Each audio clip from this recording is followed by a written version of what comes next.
আমি রঞ্জন কুমার মল্লিক, বাংলাদেশ থেকে আসছি। আমার প্রোস্টেট গ্ল্যান্ডে হয়েছিল, এখানে আমি অপারেশন করেছি বিগত 2 মাস আগে। এখন দেখা যাচ্ছে যে পায়খানায় কোদ দিলে প্রস্রাব দিয়ে একটু এই বিবর্ণ রক্ত আসতেছে। এখন ডাক্তাররা ধারণা করছে আমার মনে হয় বনে ওই ক্যান্সার ধরছে।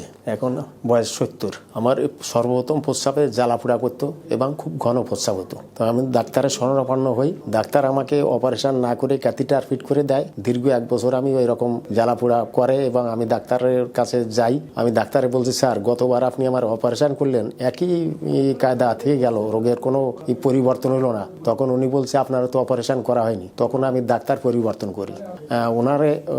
ওনারে দেখাইয়ে উনি আমাকে অপারেশন করেছে। করার পরে এখন ওই শারীরিক যে কন্ডিশন দেখা যাচ্ছে যে ওই পায়খানায় কোদ দিলে হালকা একটু বিবর্ণ রক্ত আসতেছে। এখন এখানে আমরা বেশ 2-1টা টেস্ট করা হয়েছে, তাতে দেখা গেছে যে বলছে যে আপনার ক্যান্সার বনে আর কি কিছু কিছু দেখা যাচ্ছে, তার প্রমাণ আছে এখানে। এখন আমার অবশ্য একটু ব্যথা ব্যথা করে মেরুদণ্ডে, বুকে বা কোমরে এইটা।